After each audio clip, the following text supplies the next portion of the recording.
Okay, over a quick point, an expanded point over what I'd mentioned a couple, 3 weeks ago regarding autofocus tracking and the 5 variables. Technically there's 5, but specifically 4. Like my Nikon D500 here, for example, versus my Nikon D810, or, for example, the Nikon D700, which is an old camera.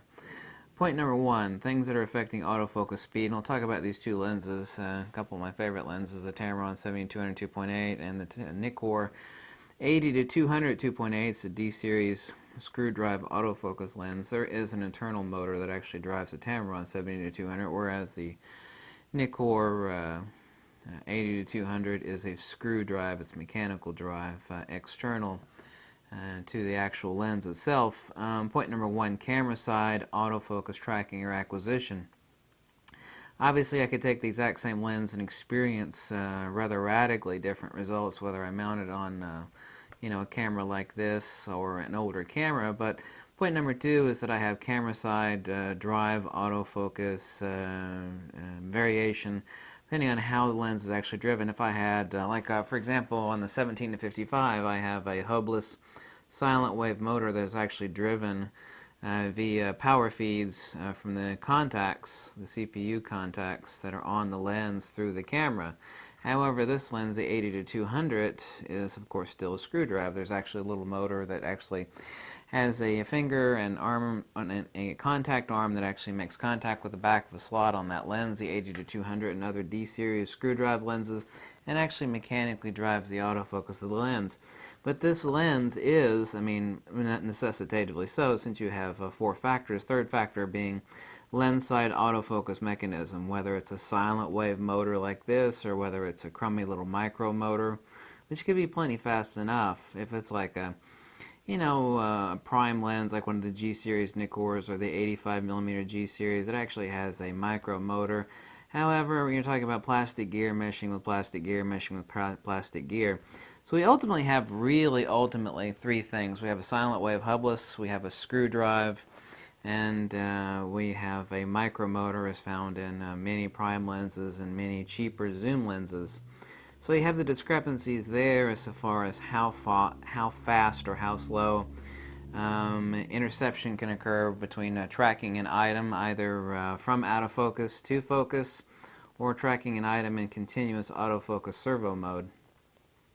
Number 4 is and it's not so important, but it is important, is the size and the inertia of the driven element.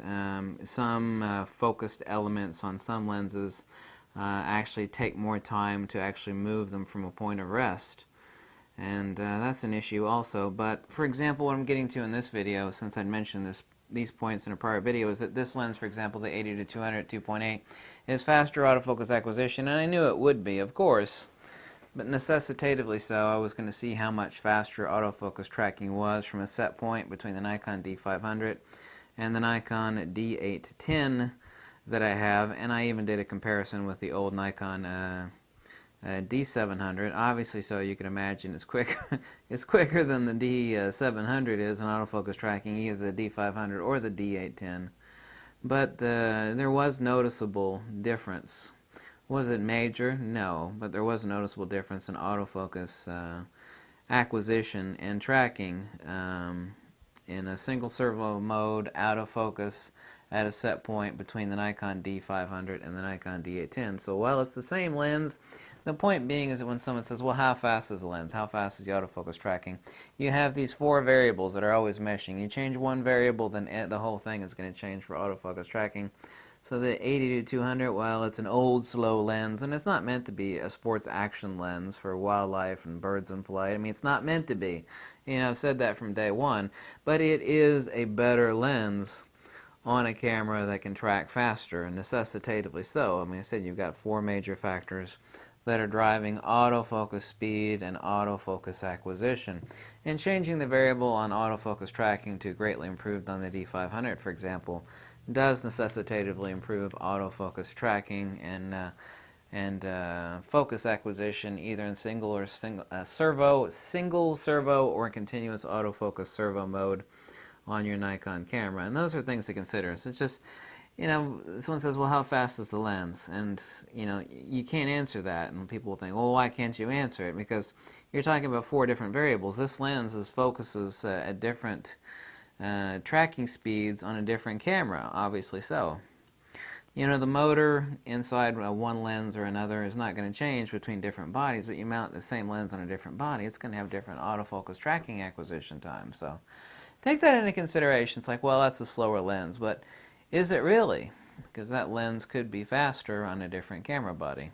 So anyway, it's kind of a minor point, but it's a point that some people seemingly never take into consideration. And so that's the faster lens on this camera. Okay?